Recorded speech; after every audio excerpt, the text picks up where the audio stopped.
The following feature presentation is part of the Skywalking Network.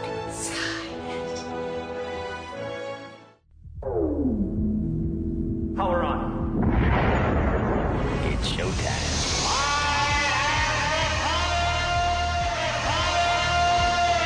Boldly go where no one has gone before. Warp 1, engage! Welcome to a journey through time, space, and pop culture. A journey through a career in the special effects industry.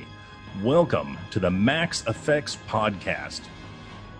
I'm your host, Kevin Toft. I'm here with Max. This is episode 7. Hey, how's it going, Max? Been busy, right? I've been very busy, yes. The Super Bowl happened earlier this year, and we worked over at Vision Scenery, where I've been working on again, off again this whole year during the pandemic. We worked on 2 different commercials for the Super Bowl. Far out. One of them was the big Pepsi commercial for the weekend. Okay. We did the opening sequence, which was pre-filmed and shown during the Super Bowl. Okay. And then the other commercial we worked on was for the advertisement for the new debut of Mountain Dew Watermelon. All right. I'm not laughing. I'm just laughing at the executives going, you know what we need? We need a watermelon soft drink. But you know what, though? I've tried the watermelon Mountain Dew. It's awesome. It was really good. All right. Well, so for the watermelon Mountain Dew commercial, we repainted and rebuilt this little sports car in all of their color scheme. You know, the bright pink and the bright green color scheme for the car, and then we made custom made spinners for the wheels, which were chrome, and the spinners were in the shape of the Mountain Dew bottle with the new Mountain Dew logo on it, and all this stuff. It was just completely dewed up. Groovy, baby. Yeah. So we gave our listeners a little homework from our last podcast where we discussed your time as a background actor on Star Trek: The Next Generation. So we have what we asked everyone to do was to try and come up with a name for Max's nameless character, which was featured in a few scenes there, a few choice scenes. And I thought, Max, we should go over these names together and see if any of them work for you. Well, there's actually some pretty good ones and some really funny ones. So, I think everybody out there did a great job of this. So I guess we can just start in no particular order with Jonathan Heil. And first, let me preface and let everybody know, depending on your name, and how it should be pronounced, I might slaughter it. So I apologize in advance. But I'm gonna guess this is Jonathan Heil on this one, and he has you as Chief Max E-Fix or E. I think it's meant to be an affectation of our podcast name, right? FX. EFFIX, but I don't know how hard to hit that I there. I wouldn't hit it at all. I think he's just meant to make it effects. All right, fair enough. So Jonathan Heil suggested Chief Max Effects. All right.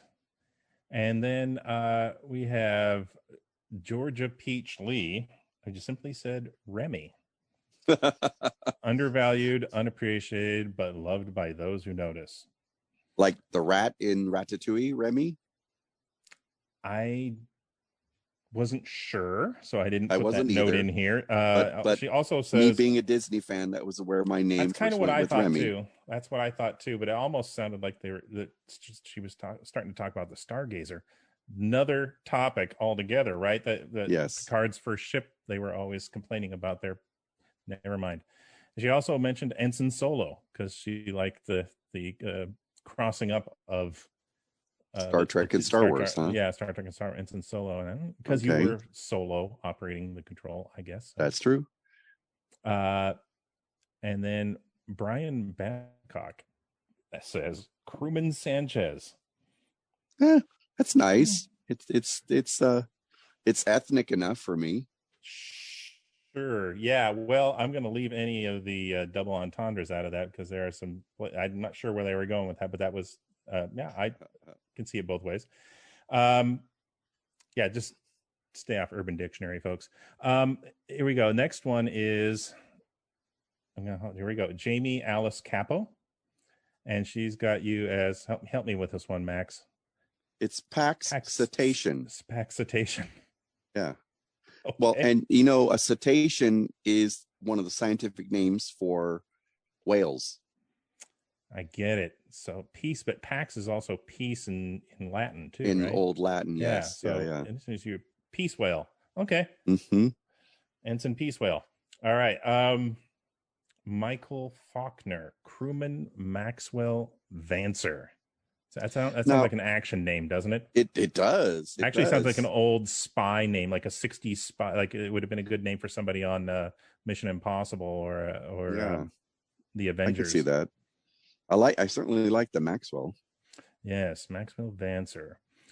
And now we have Rune Marchant, crewman. This one I really liked because the intent was to highlight the character from Max, obviously myself, right? Yeah. So it's Max McGuy-Huge. Like Guy from yes, Galaxy Quest, or as cute. I've always liked to think, Guy Vardman, which was Sam Rockwell's character, was supposed to be kind of loosely based on that. Right. So there's at least that's how the story goes. Yes. So to the audience right now, there's a lot of Googling you can do on this, but I'm sure we'll come back someday and talk about Guy, because he was also a background actor with you, and so on and so forth. So that was a funny one for me.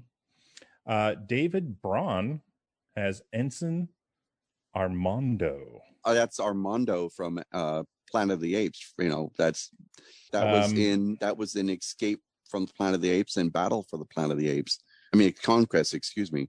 That was played by Ricardo Montalban. Montalban, thank you. This next name is given to us by an old friend of mine, Jennifer Cole. Jennifer used to be the captain of our Star Trek club that I used to be a member of ages ago, the USS Angeles, which is based here in Los Angeles. And Jennifer sent in the name, and I have to giggle at this one, Ensign No Name. She's written it capital N-O with a little apostrophe over it, name. So it's No Name. Well, what if you did No Name? Exactly. No Name. Right. So I like that. Okay, that's cute. That's cute. I like that. And then my other buddy, Alan Sanborn, he sent in Ensign Buddy Back Off. Like, back off, buddy. That's pretty cute. I like that. I like the funny ones. I like the funny ones. And then my other buddy, Bruce Koski. Bruce is a really, really good friend of mine. He, like me, also loves Star Trek the Motion Picture. He's quite the expert on that movie. He sent in the name, which I think he was going more for realistic, not the funny like some of the other people did. He went in for Tristan Santiago. It sounds like a pretty good next gen name. Yeah, realistic name. Yep. Right. And then we got Russell Rutger. Any chance that's a friend of yours? Yes, actually, Russell's another Facebook friend of mine. And he sent in two of them. And the first one, they're both pretty funny, actually. If you understand the reference, he wrote in Lieutenant Plato Fields. Plato, the philosopher. I guess it was the philosopher, but the first place my name went with that one was Dana Plato, who was the young girl who starred on Facts of Life. Oh, interesting. Yikes. Not Facts of Life, Different Strokes. Different Strokes. Yeah. Yeah, which is, Different Strokes to Rule. Were you some sort of a Different Strokes fan or something? No, Where's this coming from? No. I'm saying that's where my head went first when I first saw the name Plato Fields. Well, that's a So That sounds like a legit Santa place Plato. to go. And then the you're right. second one he sent in was Lieutenant Maxwell House, which is also pretty funny Right. because that's the brand name of a coffee brand here in the United Sure. States. Maxwell Yes. House. You should have spelled it Haus or something like that. So Yeah, it looked there more you like go. a last name, right? Uh-huh. So then this person, I'm not sure, it sounds like a familiar name, Sarah Woloski. Sarah Woloski. Oh, you better know that name. That's the boss's name. That's the boss's wife. I just wanted to watch Richard's head explode when I did that. She comes MC Vantes. Well, that's kind of cute because it's my initials. It's M for Max and then C Vantis, like my last name, Cervantes. Very As clever. they say in Jurassic Park, clever girl. Right? And isn't she though? Yes, quite. And then a friend of mine, Gilbert Berrigan Jr., came up with crewman John Smith. Plain. And I had another friend of mine that came up with a bunch of them. Eric Hedman. Boy, he's got Lando Nash. Help me out with some of these. No, Londo Nash. Oh, Londo, not Lando. Right. Londo Nash. Bortus Starkiller and Teal C. Adama. I don't get the Teal C. Adama. I don't know. No, right. He's a very funny person. Sometimes I don't know. Some of these I got. Lazarus Atreides, which is kind of a joke between the character of Lazarus from classic Star Trek and then Duke Atreides from Dune. Right. I mean, there's a lot of mixed stuff going on here. Stuff here. Sidney Galt. No, that's Snidely. Oh, Snidely Galt. Oh, sorry. Snidely Galt. Don't know that one. Flash. I like Flash Gorton of the Gloucester Gordons. As in the Gordon's Fisherman. That's possibly what I was thinking. I think that was probably my favorite one that he wrote. And then Phil Foglio. Oh, you don't get the joke in that one, do you? Phil Foglio was the name of a famous comic book artist. I did actually. I recognize the name. I just know what from. I've heard the name before. Yeah, I just couldn't attribute it to anything. And I think we have it would have to be crewman Galen Caesar Cornelius. Well, we know where that came from. I like that. And that one was from Richard Woloski. I'm going to give that to him because he deserves it. I don't know. So is there anything in there that we can officially assign to your past character on Star Trek The Next Generation? So many good ones. Just because I think it's funny, we'll have to go with Ensign. I'm going to mix them. I'm going to mix a little stuff here, though. Okay. All right. I'm thinking maybe crewman Max Noname. All right. No name. So I guess it's Jennifer Cole and Jonathan Heil's suggestions crossed together. Well, there we have it. Congratulations. I think both that was Jennifer and Jonathan. We'll have to. I want to thank everybody though that put in their 2 cents here. I think this was very entertaining, very fun. We really appreciate it. Well, there was a lot of work. A lot of people put in a lot of thought towards these, and I would definitely have to give an honorable mention to my buddy Alan Sanborn with buddy, back off. That one made me laugh. That one made me chuckle. That and if anything, that's what I was looking for in this. I wanted something that would make me laugh. Something not to be taken too seriously.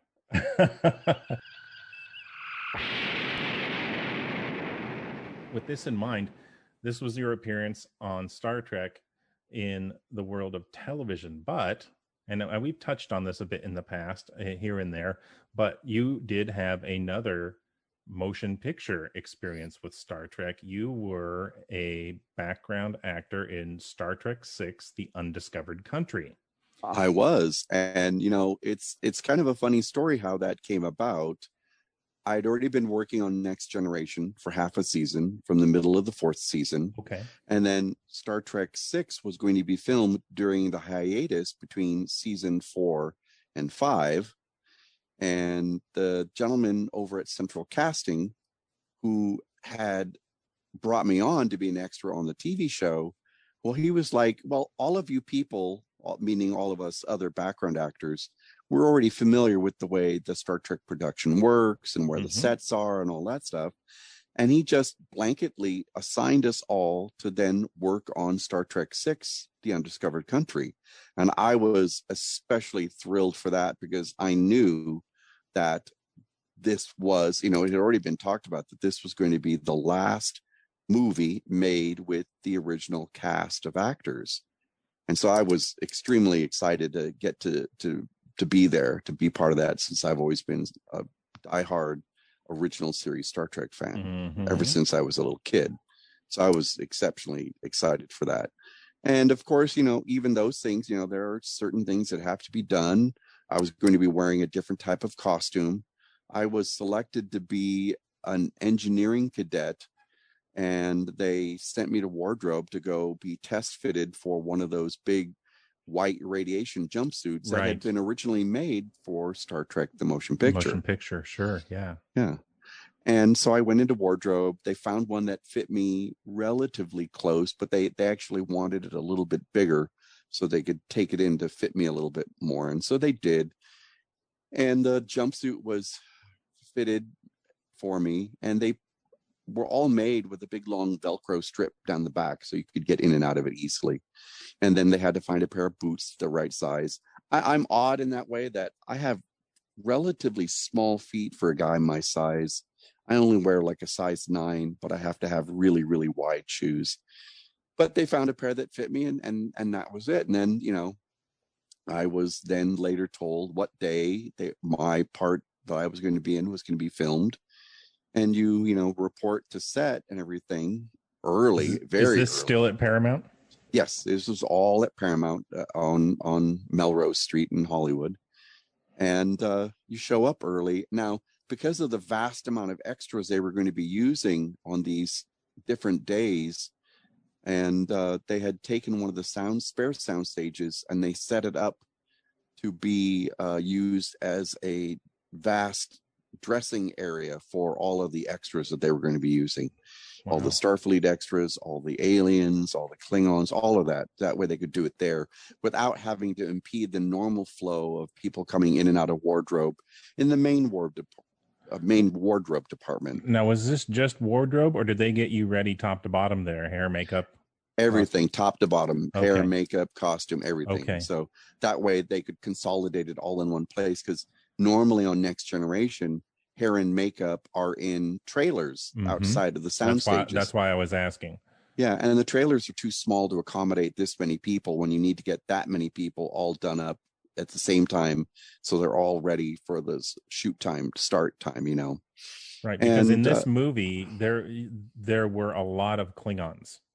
Oh gosh, yes, a whole lot of Klingons. Right. And most notably one particular Klingon, which was one Mr. Michael Dorn, who was cast to play his own character, Worf, from Next Generation's grandfather. Yep. And he played the lawyer that was given the task to defend Dr. McCoy and Captain Kirk in this, trial that they've been accused of having murdered the Chancellor, the Klingon Chancellor. And then there was all those aliens on Ruapente. Yes, that were in on that Klingon prison planet. So which again was filmed on the Paramount lot. It wasn't an exterior. They didn't go on location for the exteriors of when they. Looks to me like there were some second unit shots from far away of something snowy. Oh yeah, no. When they arrived to Ruapente, that was all done on sound stages there at Paramount. But when they escape Ruapente, there's some really wonderful wide vista shots of Kirk, McCoy, and the other alien, the one who could change shape, walking across these vast ice fields. And that was actually second unit photography shot with a helicopter, and those are doubles as Kirk, Spock, McCoy, and the other alien. Because you're not going to send those principal actors, because that was filmed literally up in Alaska. on a giant ice floe up there, and they're not going to send the principal actors for that when it's long shots. Yeah. So they take one of the sound stages, which, if for our audience out there, if you've never been on a Hollywood soundstage, I can't even begin to describe to you. It really encompasses the word vast. Yeah, because they're giant, huge, vast warehouse-like buildings, and but they're all soundproofing, so you can't hear anything that's going on outside unless it's incredibly loud. And that's usually not the case. And they're all blocked off from external light, so they have to bring in their own lights. But that's so they can control all the elements: sound, light, weather, everything. So here I was on one of these sound stages, converted into a vast wardrobe, makeup, and hair area for getting all the extras ready. And I've been given my uniform. It was tagged. It had my name on it. I go off to a dressing room to get changed. I'm in it, and I'm waiting for, being told, okay, we're ready for you. And in comes walking Michael Dorn, also to get into his uniform, his Klingon, lawyer's uniform. And he walks by me and he sees me and he recognizes me and he says, "Oh, hi, Max, how you doing? I see they roped you in on this one too, huh?" And I smiled and said, "Yep, sure thing. Money's money, a gig's a gig." And that's so cool. Yeah, so he came up to me briefly. We chatted for a little bit, and then he went about his missus to go get ready. And at that point, all of the other extras all turned around and looked at me, who were sitting with me on these benches while we were waiting. And they're all like, "Well, who the hell are you that one of a big name star like that comes over and says hi to you?"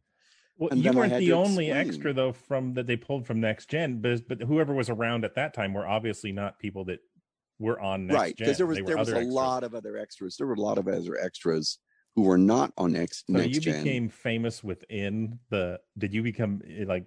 Well, I wouldn't say famous. More like infamous, because they were like, "Well, who are you that he came over to talk to you?"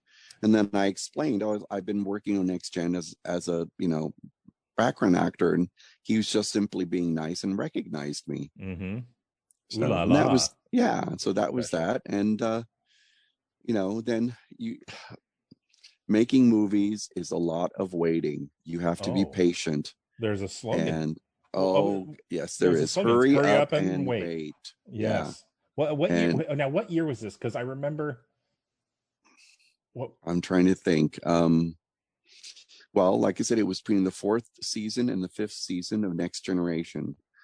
And I'm not really good with math. And it's the early 90s. Like, it had to be like 93 or 5 or something like that. I can't remember precisely. If I had more time, I'd have to look it up. But anyways, and you spend a lot of time waiting, because it takes a lot of time to get everything just ready, setting up the lights, getting the lighting right for the set and sound and everything else. And that's why they have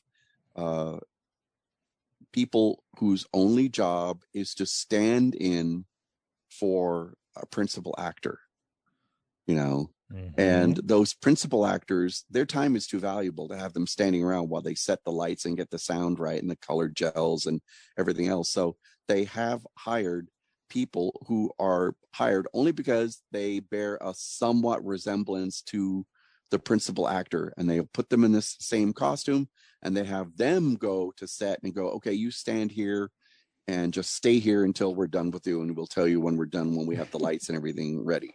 Is that by any chance, is that extra pay or is that same? If you're a double, they get paid more, because they have to stand around and wait more, so they get paid for that. Yeah, they get paid more than just a regular extra.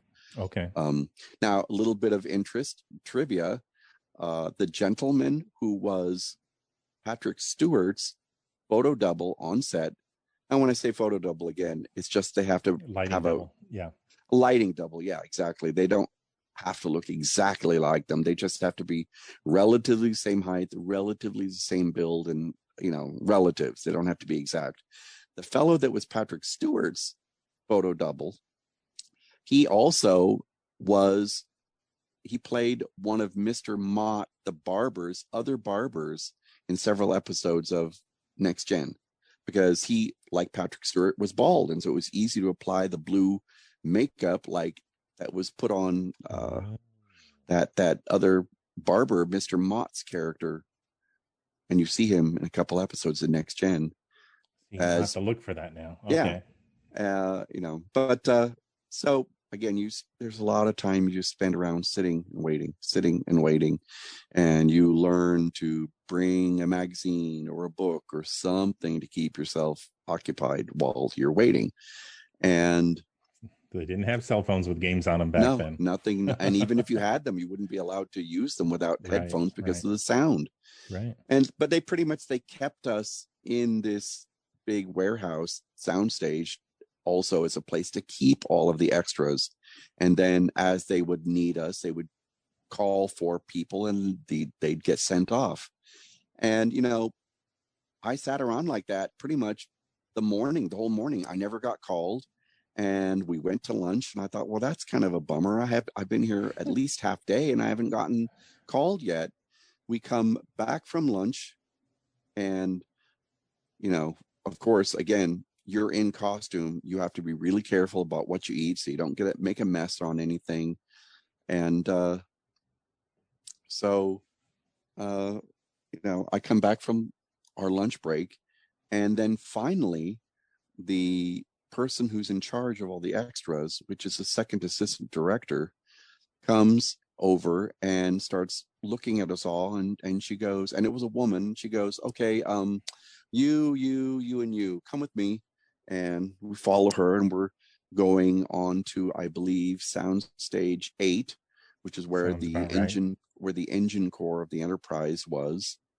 Now, mind you, they basically took all the Next Generation sets and they slightly retrofitted them to make them look like the movie era Enterprise sets, which is especially funny because they were the movie era sets then modified to be made into the Next Generation Enterprise sets.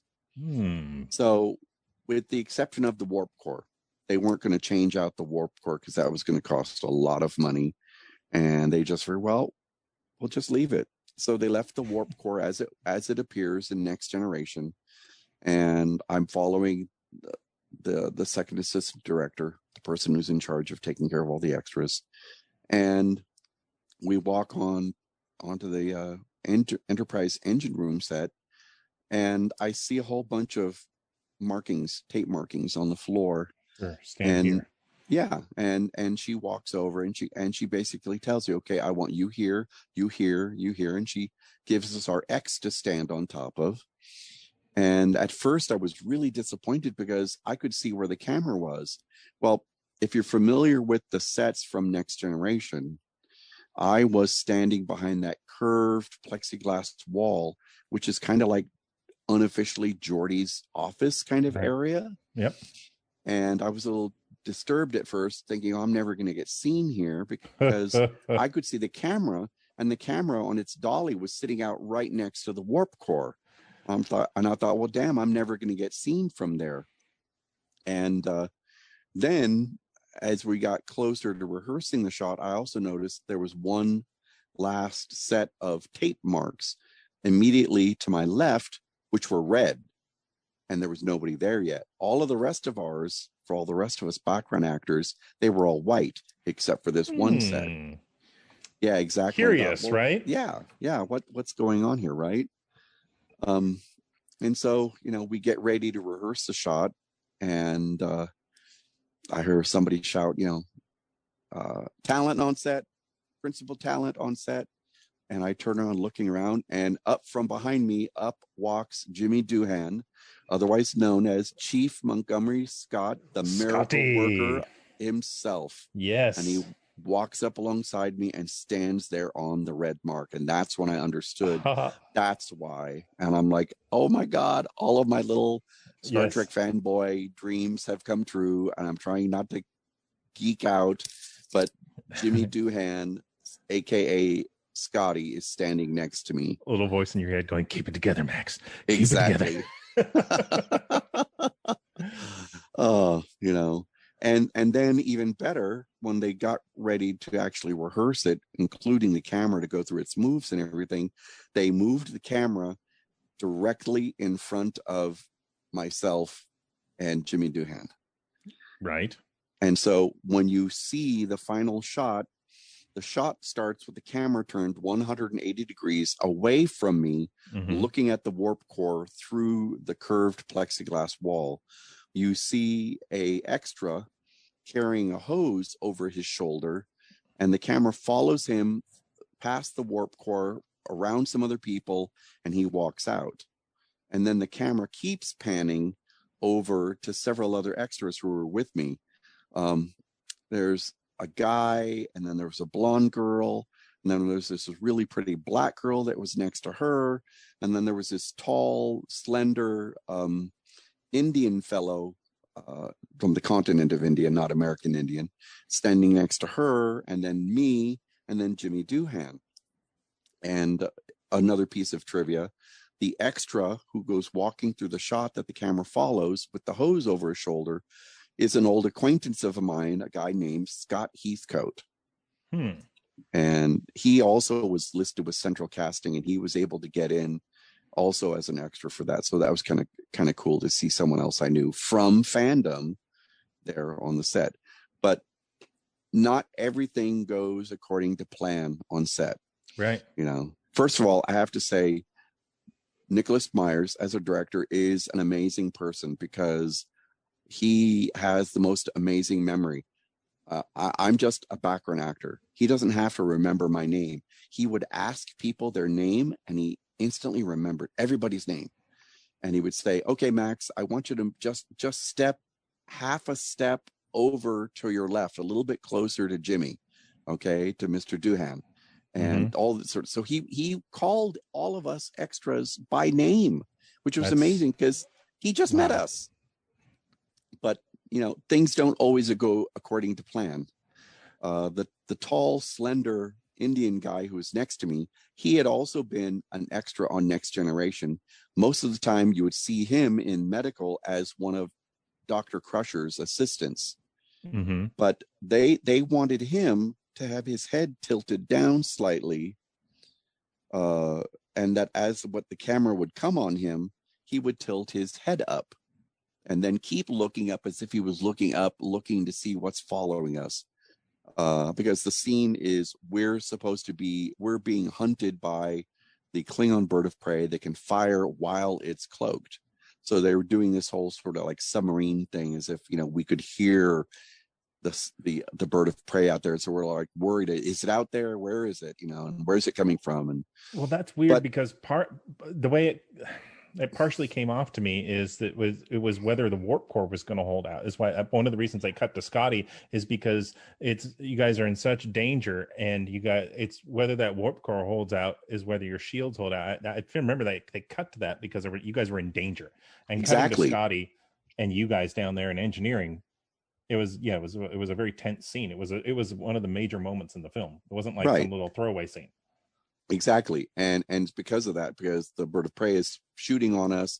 They're not sure if the engines are going to hold out, which is where they get the energy for the shields and such. So they were all of that. But the funny thing was, though, he since he's got it, the fellow next to me, he's got his head tilted down, which is exactly what they wanted to do. He couldn't tell when the camera was on him right. Oh. And because of that, we shot that one simple little shot 13 times because, you know, and finally they just got to the point where they gave him an audio cue, tilt your head up, because he couldn't see otherwise. And they finally realized, oh, that's why this is going on like this, because he can't see when the camera is in front of him, you know. And Nick Myers is really great about using his background people to really make the ship feel full and lived in. Yeah. To that same point, he insisted that all of our uniforms have little name tags on them because, you know, Nick Myers thinks of Star Trek, rightfully so, as the paramilitary organization. Sure. And on a ship as big as the Enterprise, which has 430 people on board, supposedly, you're not going to know everybody's name. Right. And that's why in the military, everybody has name tags. Well, they had little name tags made up for everybody, and they're basically gibberish. There's like 5, maybe 6 different names that I remember. And so this guy, we don't have to name this one. This one has a name. You had a name tag. Yes. And so I looked at what was on now I didn't get to pick. It was just there. It was, they gave it to me after I got dressed, and they told me, here, put this on. And it was a little pin, that I had to put on, and they were metal. And my particular one said Dax, DAX. Well, now that's an interesting name. Yeah, I thought for you Deep Space Nine fans out there. Exactly. I suddenly thought, I jokingly thought to myself, and I didn't take this seriously. It's like, am I supposed to be one of the many different past lives that Jadzia Dax had? Because remember, in an episode of Deep Space Nine, she reminisces about wearing those beautiful little mini skirts the girls wore back in the original series time. So obviously she had a lifetime that far back in a different body, but they always used the last names Dax because she was Jadzia Dax. So I just thought, Dax is an intergalactic smith. Right? That's it. Right. Dax, very common intergalactic name. Maybe not on Earth, but in the galaxy. Now that I think about it, I bet you I could ask my buddy Mike Okuda, who did all the graphics for Star Trek, the different Star Trek shows, as well as movies. I wonder if he would know the names of all the names they made up for the name tags. He would probably be the one person. That would be a fun thing to get for our Facebook group page. If you can do that, that would be fun. Yeah, I'll contact Mike. I've got his number. I'll give him a call. Speaking of which, that big long tracking shot and the camera doing that long turnaround, that 180 degree turn. That was the very first thing that we shot after coming back from lunch. Because remember, I was there already half the day and I never got used. Then we come back from lunch, and that's when I get to be in this great close-up shot. And there's about, I think, 4 or 5 shots in the whole movie where you can see me really well. Right. And then as the ship's getting shot, there's a lot of shaking scenes with you being bounced around engineering. Because that first shot of them doing the turnaround, and we're basically shot in what they call like a one shot where we're seen all by ourselves. And the camera goes from extra to extra to extra to extra to me, and then going over to Jimmy Doohan. And then they went and shot all of our reaction shots of us, pretending to shake while we're being shot at by the Klingon bird of prey. And then they had a shot where, again, they already had us all together.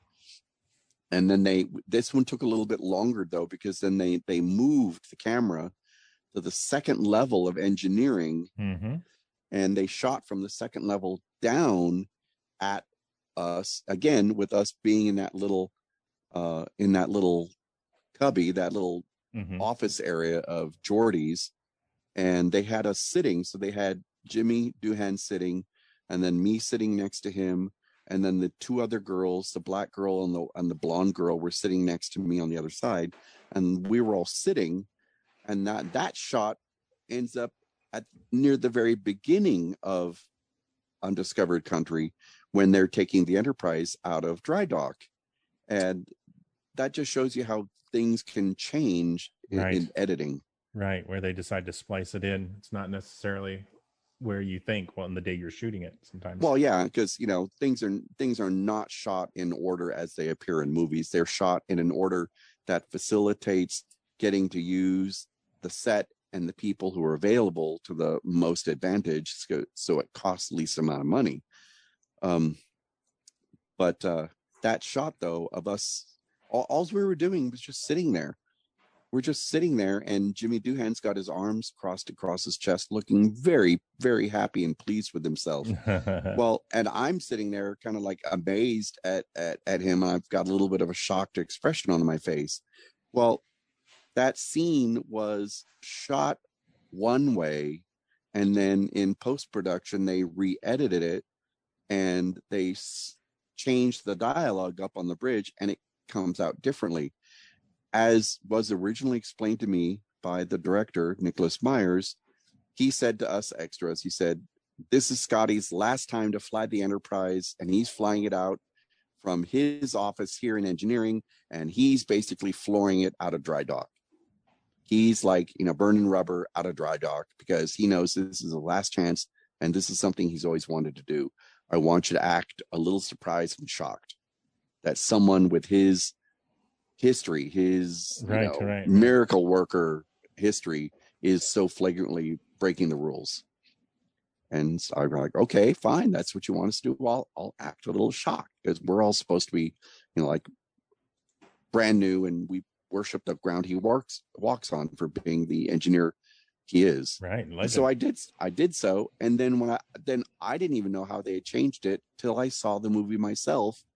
And everybody who's seen the movie knows that Valeris is given the option for her to pilot the Enterprise out from the bridge. And so it doesn't really make any sense why I'm reacting like this to Scotty doing what he's doing. But hey, that's Hollywood. Well, okay. So I'm going to get to something else here. So was that because I didn't see you in any other part of the movie other than when they used those engineering shots. How many days total were you there? I was only on Undiscovered Country as a background actor in engineering uniform one day. That's all. But yet you can see me like 4 or 5 times really well in the movie. Oh, yeah. There's another. But did you ever come back for any other parts, or just that? There was. I came back for one other day, a couple of weeks later. I don't even remember how long it was. And I was one of the many Klingons that were in the final courtroom sequence? scene. Oh, in the courtroom? In the courtroom scene. And the courtroom was built for perspective, and that is each level going up higher. The walls were a little bit shorter and higher up to make the set seem bigger. Right. And so the bigger you were, as far as height, the bigger you were, the closer you were to the floor. And I was on the second or third floor up. So you had the ground level, and the first level about that, then the second level, and then the third level, the very highest. I was like on the second level, and our good friend Dan Dye of yours and mine. Yep. Because of the reason knowing, I know you. Yeah, exactly. That's how you and I met. Well, I knew that they were looking for really tall, big guys to be the other Klingons. And I told Dan about it, and I told Dan how to go about it to try and get on the show. And he did. He did all the same things I did. He went to Central Casting. They did his photos, casting. And he told them what he wanted to be on. And he was very lucky, and Dan got picked to be one of the Klingons. So he was one of the many Klingons down on the ground floor with all the principal actors, because he's so damn big. I mean, Dan's what, 6'5"? No. He is. We're both about 6'7" and change. 6. He might be taller than me by just a tough. He might actually make 6'8" legit. I make 6'8" in any shoe that I put on. You guys are both roughly the same height, And you guys are both big. Yeah. And so they picked Dan to be one of the many Klingons. Well, Dan worked on the movie for like over a month. I only worked on it 2 days. One day as a Federation engineer, and the other day as a Klingon. So let's cut to then this. Now that you've said that, so we would hang out and do, all of us, you, me, Dan, we'd show up and do things together. So Dan tells me we're going to see the new Star Trek movie at the Chinese Theater on Hollywood Boulevard. We're going to meet Max. I'm like, awesome, that's great. So we go, and he's very good at keeping secrets, right? So I didn't know what he was up to. Although that year I did get a Christmas card that was him in his Klingon makeup. But so we get up there and we meet you in line. Of course, you've got an excellent place in line. You're almost up at the front. We got to meet I up with believe you. in being early. Yes, you had a good spot for us. So we're lined up on a Hollywood Boulevard. We go in and we're watching the movie. It's cruising along, and this is a 70 millimeter. This is not a small. Yeah, it's a big screen. Right? It's a huge for the screen. time. Yeah. So this is a pretty decent theater for those of you that have not been. Just trying to set the scene. So we're sitting there and we're having a good time eating our popcorn. Oh, this is awesome! And then your scene comes on, and we're all like jaw drop. We all looking at each other, and Max is like going, he's like smiling, and Dan and I are like, what? Yeah, because I hadn't told you guys in advance that I got some really awesome close-ups. So here, anybody would go and say, oh, I'm going to go see this, and they go watch it now. They're going to watch it on their TV at home. If they have a 60-inch TV, woohoo, that's kind of cool. But, you have anywhere from 30, 45, 55-inch television, you're watching it, and that's fine. That and you see Max come up, that's on the screen. I assure you it's a completely different experience on a 70 millimeter gigantic movie screen to see your friend's face go bing and hold up there for a decent amount of time, that we were all in shock. And I remember coming out afterwards going, what the heck was that? And then Dan being like, he was like upset. Yeah, Dan seemed a little perturbed. He was upset because of what you said. He was there for a month, and it wasn't until I got to see it again on home video or DVD or something with Dan that we were able to go. He explained where he was, and we were able to find him. And I can still do it to this day. I can still find him because I know basically how he walks and but it's the scene you can see him most in is at the very, very end. Spoilers. In the Camp Kittimer scene, right? Camp Kittimer, when the assassin falls through the ceiling tile thing, and all the Klingons come out. Everybody's walking over to the body to see what happened. You can see, and Dan comes out the back, and he couldn't be any further in the back. Poor Dan. I felt horrible for him because you're there for a month. He's in that Klingon getup, right? Which is and just to let everybody know, he's not wearing some cheap rubies makeup piece. He was in the primary one because of his size. Full on foam latex, full on appliance makeup. Looked great. Looked so legit. Imagine doing that every single day for a month. And then you barely ever get seen. Max shows up 2 days and he's like next to James Doohan in all these major attack scenes, and then gets a full blown. And that's the thing about it, is it's not like that when that camera finishes its pan, it's not like it's James Doohan and a little bit of Max and cuts off, or it finally gets back and cuts off. It pans all the way over and holds on Max. It doesn't just cut away because of the expression and everything you're doing. So it was one of these moments. And I was in shock. I I remember coming home and telling my parents, like, oh my God, you won't believe what happened. Let's just say I was ready for my close-up, Mr. Norma Desmond. Yes. So that is my experience. I don't know if anybody else has had an experience like that. If you have, please tell us on our Facebook page, because like I said, both you and Dan were very tight-lipped about what you had done and were doing during that time. And me being me, I was like, I didn't think anything of it. And then whammo, there you are on the big screen next to in a major Star Trek motion picture.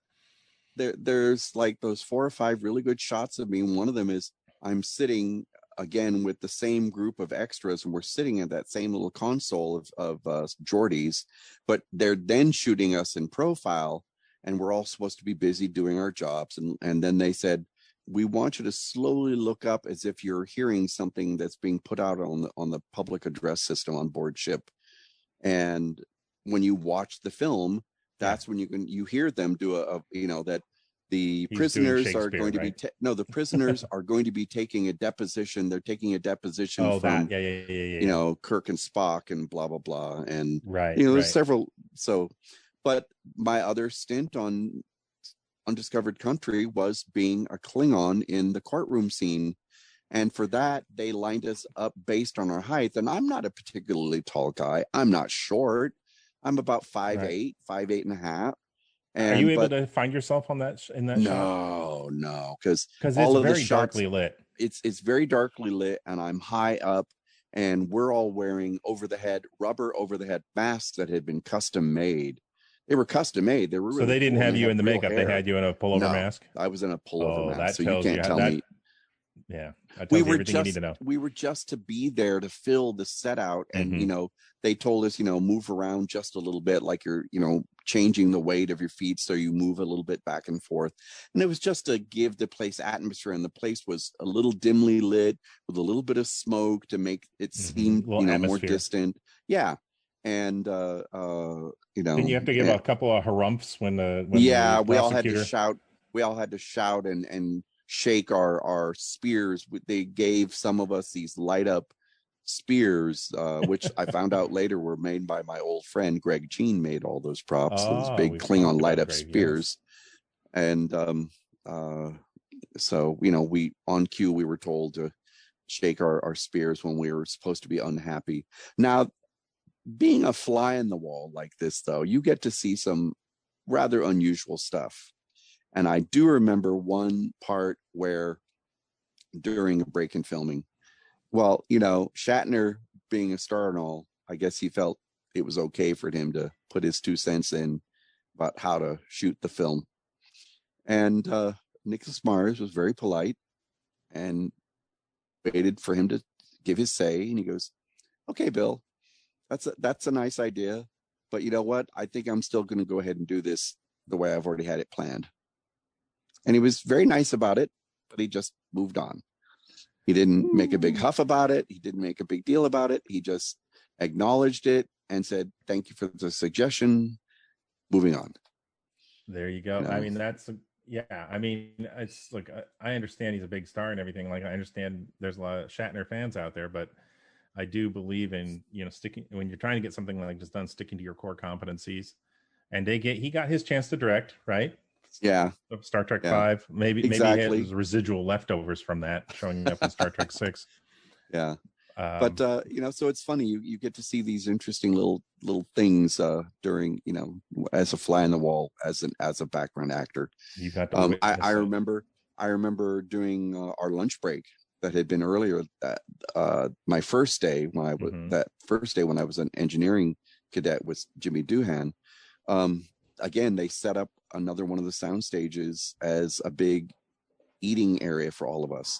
They brought in food for us all, and we're all sitting at the tables eating, and in walks DeForest Kelley. Dr. McCoy walks in, and he came in and said hi, and how you doing? How's everybody doing? They treating you nice and everything. And he came and sat with us and everything. It's like, wow. And then Mark Leonard came in as well, and who played Sarek. And he came in and he did the same thing, and he chatted with DeForest Kelley, and the two of them just were like just holding court and being super cool to all of us nobodies, And they have good chow. Oh yeah, it was good. Food. I love eating on set because they always feed you good. Boy, I can testify to that. We talked about this in one of our previous, but yeah, I mean, they feed you good. Anything from lobster tails to rack of lamb and everything in between, folks. Yeah, fantastic. But yeah, so I was only on the whole movie for just 2 days, but yet I was so lucky to be called out to get to have those nice close-ups. And then my other day was all day standing around wearing a rubber mask on my head, being very uncomfortable in the dark and in the smoke. Oh yeah, another thing that I just remembered about when I was one of the Klingons in the courtroom scene. Early on in the morning, some of the other people were complaining how they were having such a hard time breathing through the mask. And the mouth opened a little bit, and the holes for the noses weren't particularly large. And so what they did, quick thinking on whoever's part it was, they went and grabbed a large piece of PVC pipe, plumbing pipe, plastic pipe. And jammed it up your nose. No. Somebody wouldn't cut it up. Somebody wouldn't cut it up into little 3-inch long sections. And this pipe was probably like maybe 1.5 inches, maybe 2 inches wide.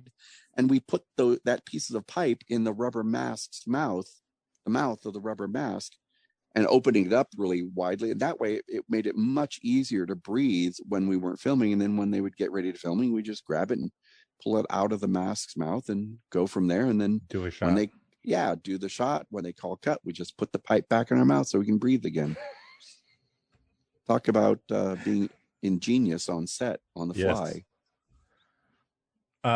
So now I want to transition, because so you did all this, but this is all still before you started making props for Star Trek, The Next Generation, and Deep Space Nine, and exactly. Because I'd already been making props for other movies and TV shows before this.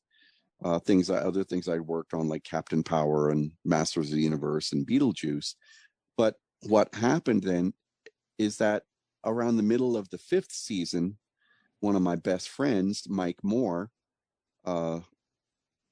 he owned and ran at the time a prop effects house called Proper Effects, and he offered a job, to me to come work with him. And I'd known Mike forever. I've known Mike for like over 30 or more years, I think. And we worked on tons of projects before in the past. Again, like I said, we worked together on Beetlejuice and Masters of the Universe and Captain Power and many, many other things together. And so Mike called me up because he needed some extra hands. And so he offered me a job. It's like, well, of course I'm going to take that job because that was going to pay me more. Working in it as an extra was a lot of fun for me because it was Star Trek, but it's not a lot of money. We got maybe like $80 a day. It's not a lot of money. It's a lot of fun. Right. And so I took the job to go work on making props for Next Generation and such. So, and at that time, they were already prepping to do Deep Space Nine. It hadn't started being filmed. Mm-hmm. So when I went to go work with Mike, I was working on the last 2 seasons of Next Generation building stuff, as well as then we transitioned over also into doing all the stuff for Deep Space Nine, and people sometimes think it's so easy, you just make it, and it's like, well, no, because there's so many levels of company that it has to go all through. Well, you've got the production designers giving you a piece of paper, and then I'm sure you have questions like, well, is this going to be, is this a background thing on a table? Does this have to be used? Like, what are the parameters? Does it require lights? There's all these things. And then once you gather all those parameters, then you have to start thinking, okay, so what material, you have to start breaking it down. Should we make this out of wood? Should we get a piece of Delrin? Does there need to be acrylic? And start figuring out and sourcing out and what all the pieces are going to be and how you're going to emulate this drawing that's been given to you. Right. And so, it's not a walk in the park. You have to have all of that stuff we talked about in the early episodes where you're almost like a chemist. Your knowledge of all of the polymers and glues and materials and how they react to each other and what they're trying to get. And it's a lot, especially. And then it has to be, usually one of the requirements is lightweight. Yes. So it doesn't mean you can't just go pull off a chunk of steel and just, cut it out of that and say, okay, there you go. And they're like, yeah, this is too heavy. If you drop this, you could break someone's foot. So it always has to be made. Some materials are always a thing. I know. So, okay. So last 2 seasons of Next Gen, right? Do you remember, can you list off some of the stuff in the last 2 seasons of Next Gen roughly? Oh gosh, not specifically. Not specifically. Were they ancillary items? Yeah, usually secondary background items, because some of the other people I work on who had already been working there a long time, they were given like the more primary jobs building other things. So I was building stuff that would be more on camera. Yeah, exactly. So this would be like a tool that something O'Brien would use just to kind of tweak something. Yeah. And even before I get the production illustrator's drawings, there's everything that starts even before that with there'll be a description in the script saying, Geordi picks up tool and puts it to wall, like he's examining or checking something out. And then that from the script then goes to the production illustrator, like my buddy Rick Sternbach was on both Next Generation and Deep Space Nine. And from there, he breaks down what it says in the script about what it's got to do. He talks with the showrunner, what do they want out of this? And then he'll then make up a whole bunch of drawings, like 10 or more drawings, depending how quickly you find something that they like. And then they'll say, okay, we like that, and we like this part of it, and can we put all that together? And he'll redraw it again. But again, everything is really, really short schedule, so they have to come up with the design quickly. And then once the production finally comes up with the design, then they send the design to me. Then it's from my point of view, I have to figure out, okay, is this a big thing? Is it a little thing? Is it got to be dropped? If it's going to be dropped, it's got to be made much, much stronger than it would be if it wasn't going to be dropped. Right. Is it something that's going to get thrown? Is it something that's we're going to whack somebody over the head with it, which means we need to make a rubber stunt object. So we'll make a primary of the object and then have to take the extra time to take a mold off of it. So we then make a rubber one of it so that, they can paint use them that identically and paint them so they look nearly identical. But it can't be the same paints, because paint that goes on rubber is different than paint that you would use on wood or plastic or metal. Yeah. There was a prop I built for Deep Space Nine. And in this episode, Cisco and his son Jake are on the Defiant, and then there's some sort of a problem with the warp core, and the two of them are trying to fix it. And Jake hands his father a tool, and some sort of accident happens, and the tool, which was kind of shaped like a long silver pipe with this brass set of forks in the middle of it, and with some little dooley bobs in the middle that lit up, he had to shove it into this outlet and twist it, and the script called for him to drop it. And so I purposely made that thing like it was bulletproof. The tube wasn't just plastic painted silver; it was a piece of real aluminum tube. And then the brass looking prongs, well, they weren't just looking like brass. I made them out of real brass and soldered all the pieces together. So it had to be built really tough, durable, because they knew it was going to get dropped a whole bunch of times. And then to help it survive getting dropped every time, there are these two black rings on the ends of it. Well, I used self-adhesive foam rubber tape, kind of like weather stripping tape you'd put in a window frame or a door frame. Right. And I wrapped this stuff on the ends so that when it would get dropped, the foam rubber ends would help absorb the impact of being dropped to the soundstage floor. So you have to think about this object. How is it going to get used, and what are the parameters does it have to be built to survive? And you go from there. When we made the phaser rifles for Star Trek First Contact, it was a brand new design that was just beautiful. That was done up by my buddy John Eves. John sent us this great full-size render of it in profile, and we also got some smaller drawings of it in 3/4 front and back, and with other little details telling us other things about it. And because it was so big and we had to make it so quickly, it was decided to make it in 3 pieces. So different people were given different parts of it. One of my other buddies, an old friend of mine and co-worker there, Bear Burge, Bear did the front half. He did like the barrel to the midsection. I did the midsection, which, and then another person, which also included the main handle where you'd hold it. And then another person had done the back end. But this other person was an outside hire. We needed to bring in some extra help. And this outside hire person, he didn't want to do it in the shop. He wanted to do it at his own home shop, because he lived like out in the Monrovia area, which is a good, 20, 30 miles away from where we worked at the shop, and that he would just bring it when he was done. Well, that was a mistake, because he brought it late on a Friday, and we were supposed to have this thing ready to be molded by the next day. And then so we could start producing them and making them, because we had to have like 15 of them on set by next week. And he brings the back end section in, and it was Friday. It was late. Everybody else had already left, and it was just me and Mike Moore. And I take his part and I'm trying to connect it to my part, and it didn't fit. Not only did it not fit, but it was the wrong size. It was too big. Oh my God. What did you do? I spent the next night staying there late and fixing it and changing it and making it work right. He also had been told to cut away a large section in the middle of the buttstock, the part that you would press up against your shoulder, to steady it when you fire this rifle. Right.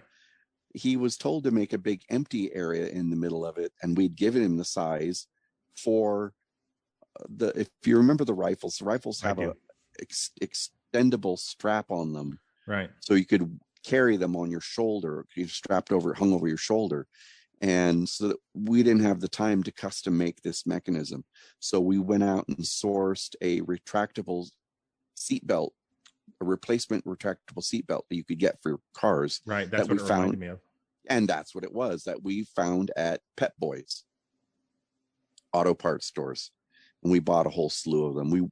We must have sent our runner to like 5 or 6 different Pep Boys to get enough of these retractable seatbelts for them. And he hadn't made the hollow space. So let me ask you this. It's simply, is there anything that's salvageable from what he bought in, or did you just have to scrap it and make it? No. There was no time to rebuild it from scratch. I would have loved to have done so, but no. So I was able to Frankenstein it, as we like to say, and I cut it apart into pieces, some here and there, not too many places, to make it fit better. And I had to cut out the area for the seat belt mechanism to fit into it and all of these other things. But I shouldn't have had to have been there. I had done my part. Right. My part was fine. And it was all because my other boss, not Mike Moore, Mike's partner, he decided, we'll let this guy do it and he can do it at his own shop and it'll be fine. Well, it wasn't fine. And because of it, I ended up having to stay late. And I basically had my weekend roomed because I was supposed to have the weekend off. I'm not even supposed to be here. Yeah. And here I am fixing it. So instead of only having to build 1/3 of the rifle, I ended up building 2/3 of it. Well, you can't tell because I've seen the pictures of it. We'll post some of the pictures on our Facebook, but you can't tell that there was any problems because the finished product is beautiful. Yeah, because I like taking pictures of my work in progress. I took a really nice photo, which we'll post later, of the nearly finished phaser rifle before we molded it, and laying next to the original illustration, which we were given to build it from. Right. So like I said, Bear built the front end, the barrel, I built the middle of it, and then this other person built the back end, and then I had to rebuild it, the back end. But that's just one of the many little things that happens when you're building props. And some of these fanboys will say, well, I saw that prop and it didn't look that great. It looked pretty crappy. I could have done better than that. It's like, yeah, but you know what? We had a week to do that. We had a week to do that thing.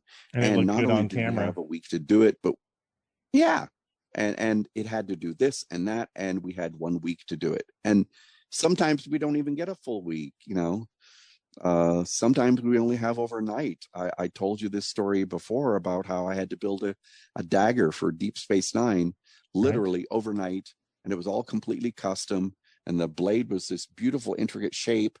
But again, I had to do it overnight because production changed things. They changed their mind. It was a featured piece. They originally this wasn't a background thing. This was very featured. No, it was very, very featured piece. Yes. And then also for you for you DS9 fans out there, you had another big featured Klingon weapon?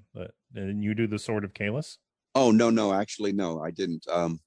I ended up having to make stunt copies of it, but no, that the Sword of Kalis was, yes, the Sword of Kalis was made by a different person.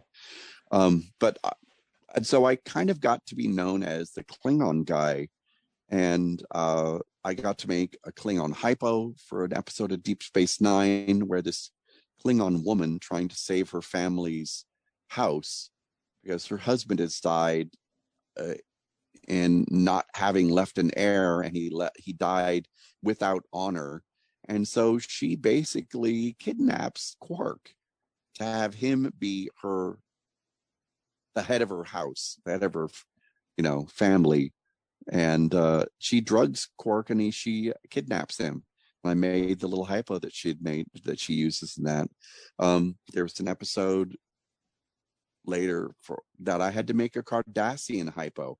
And I give it a lot to the designers that they're just like me. They are under a really tight timeline to make these things come up with the design and make it interesting and make it different, Right. And it has to look like it belongs to that species or that culture. Right.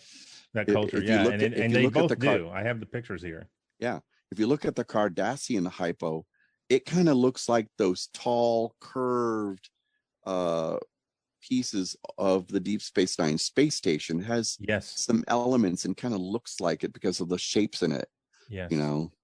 And same thing with the Klingon hypo. It looks so like Klingon. It belongs to their culture. Yeah. And that's why I really love about the designers. They really thought about, well, this is so and so culture. It should look like such.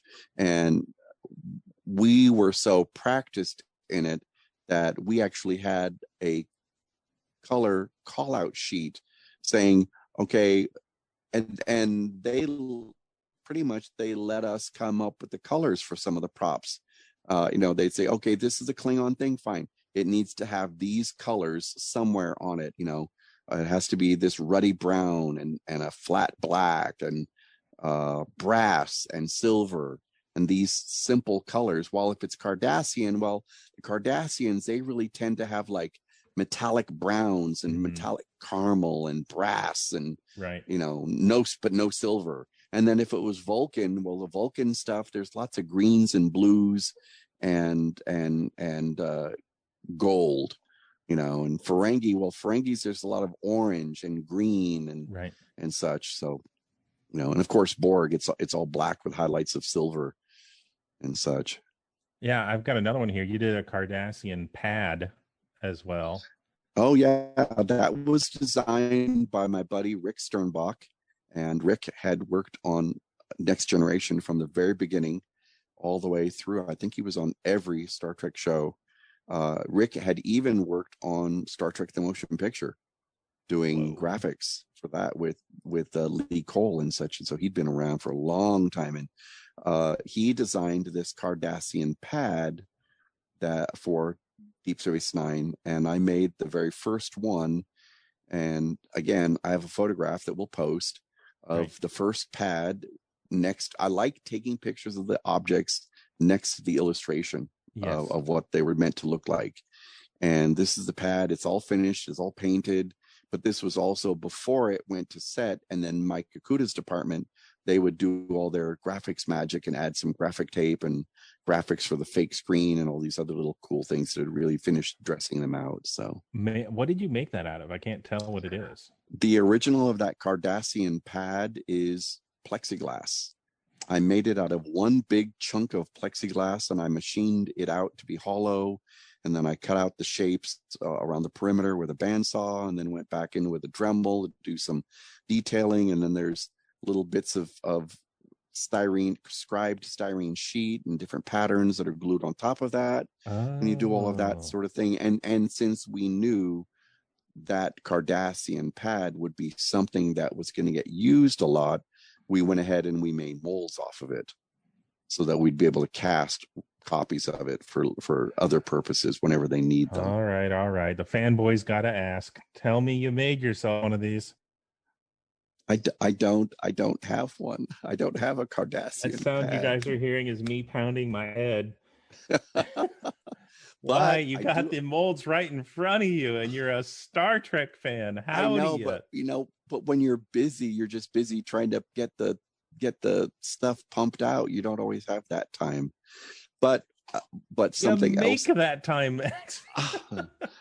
I know, but there's only so much time in the day, and at some point you do. Well, have you to go do home have and some sleep. choice props. You do have a sword of Caleb. You have that a Klingon dagger. Yes, I do have a sword of Kalos.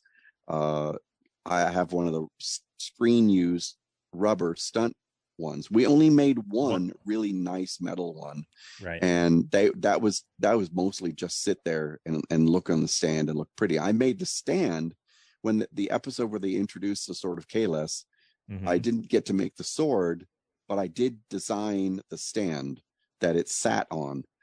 The day before it was going to go to set, the prop master, I think that was Alan Sims. I really liked Alan. He was a really nice guy. He said, well, this sword looks awesome. It's beautiful. But you know what? It needs a stand to sit on, because nobody thought about that. And they want it to be on a stand so that the three principal actors can come in and just kind of like stand around it and go ooh and awe at it. And again, me being the Klingon guy, I had molds for some Klingon sculpture pieces, little symbols and such that I had designed on my own, because I had used them on a costume of mine, and they wanted them to come and see it on this cool looking stand. And I had made these really kind of cool Klingon-ish looking glyphs, these shapes, and I showed them to the prop master, and he said, well, what do you think you can do with these? And I took some of the castings and I arranged them, and I said, well, how do you think that would look? What do you think about that? He goes, oh yeah, I like that. Okay, let's do that.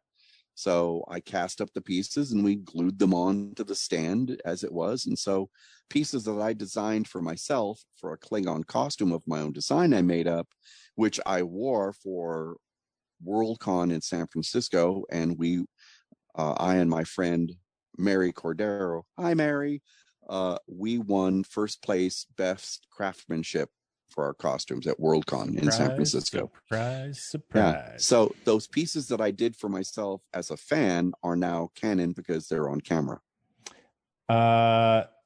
Is it were they actual Klingon letters? Does it say something obscene or No.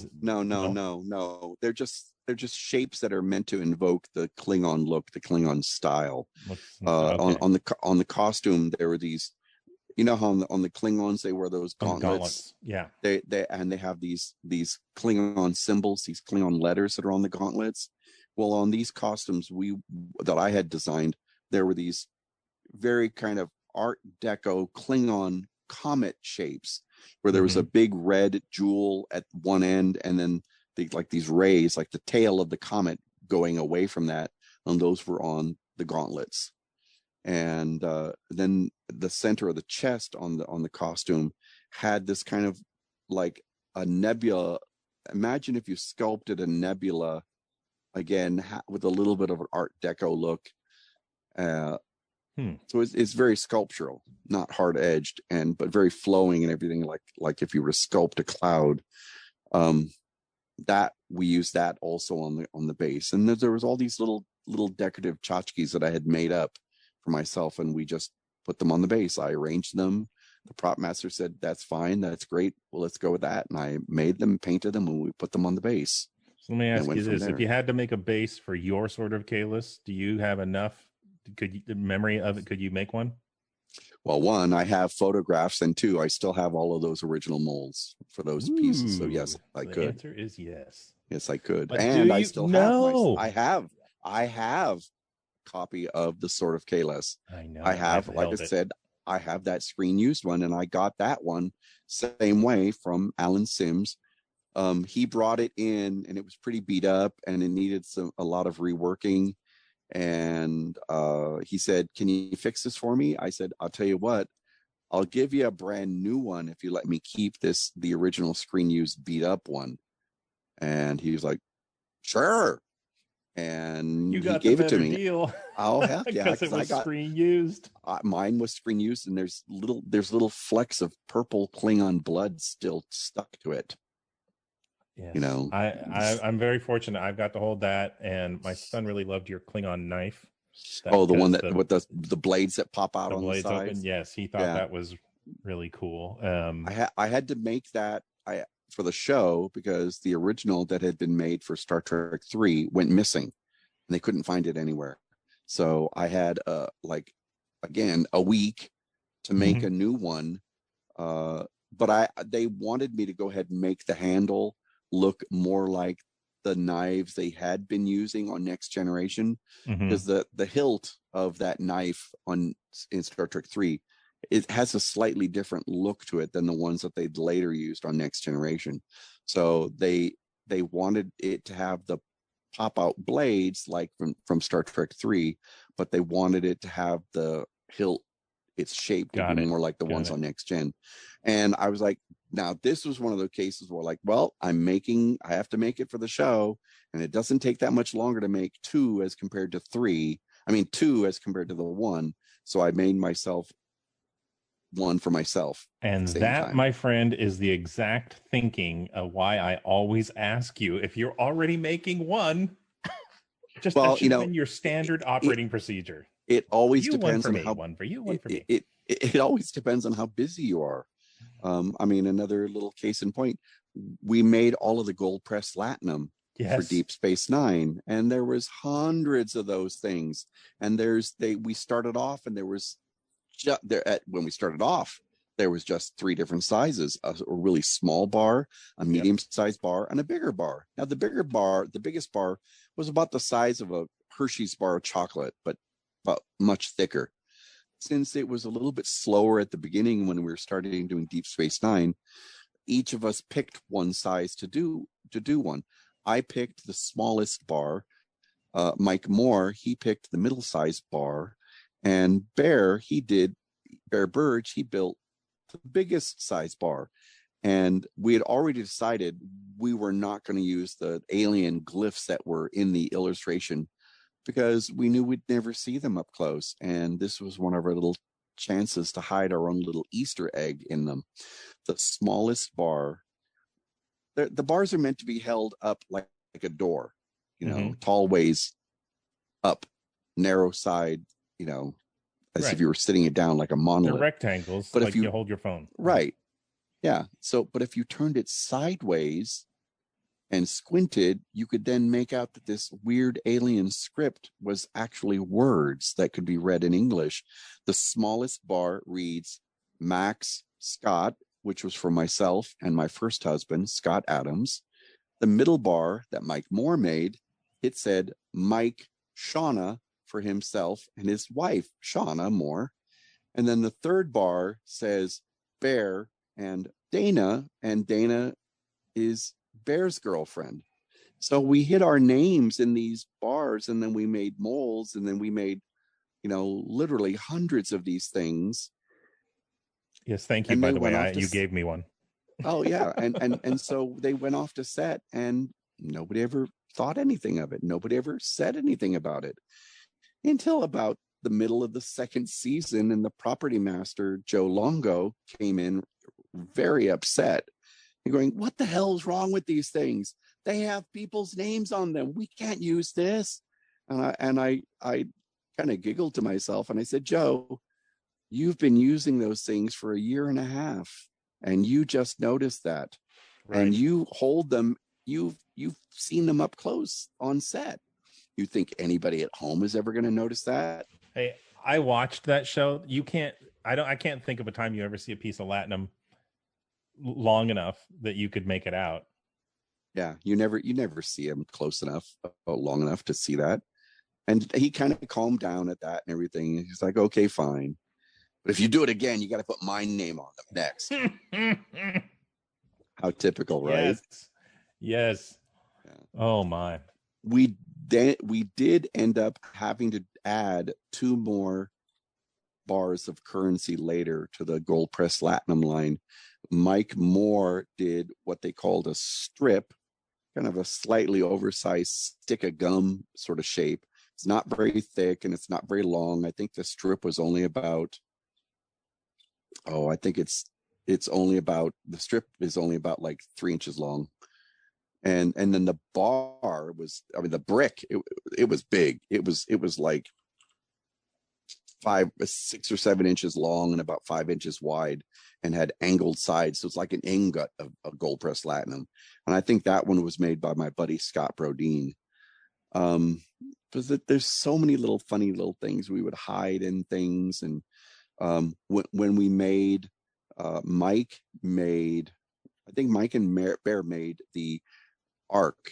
The Bajoran people believe in their religion of these arcs, which have these orbs of time and space and such.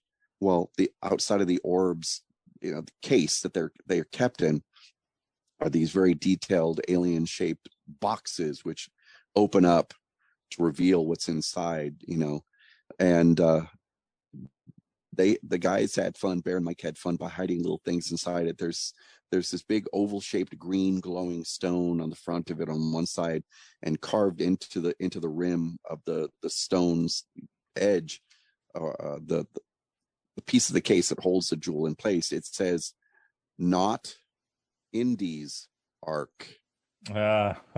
Because this is not Indiana Jones's Ark of the Covenant.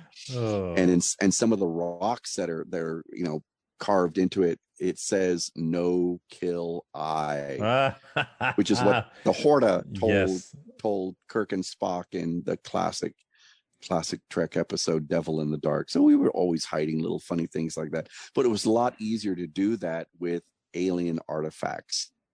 You just couldn't do that with Federation stuff. Although I know that Mike Kuda loves hiding little funny things in his stickers that they would have on set.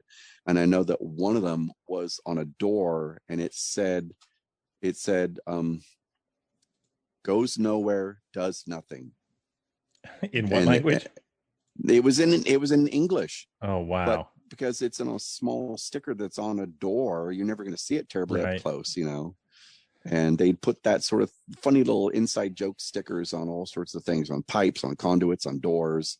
Sometimes, the acudograms on the consoles, they'd have people's names or initials hidden in them. They're in the engineering set at the back wall. There's this great big diagnostic, of the Enterprise D in profile. Mm-hmm. And if you look at that thing closely, there are all sorts of funny little things that Mike Okuda and his graphics team hid in the graphic.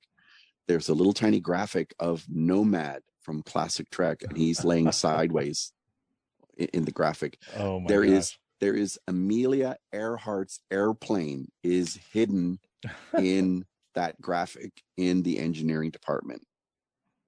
And Jimmy Hoffa too, right? Yeah. No, he's buried under the goalposts. Right. So, you have to have a little fun. And so we always do these funny little things if we think we can get away with it, But, props, they have to be thought of first from what do they want it to look like? Fine. Then what does it have to do? Does it have to be dropped? Does it have to be thrown? Is it just something really pretty that just sits there, or whatever? And then you go from there, and then you decide based on that, well, what do we want to make it out of? It has to be really durable. Is it a one of a kind? Well, we might think about making it out of metal, but if it's something we're going to make a lot of and we're going to see for a long time, we'll probably make it out of plastic because it'll be faster.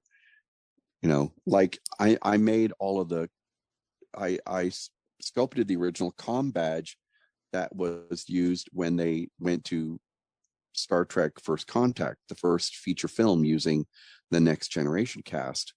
And John Eves designed the new comm badge, and there had to have been like a good 8 or 10 different designs he came up with. And then basically production and, the showrunner and the director go through them all and they pick. It's not always up to the designer. It goes from the designer's mind, and then the people in charge of the show pick it, and then finally it comes to me, and then I would have to build something from that.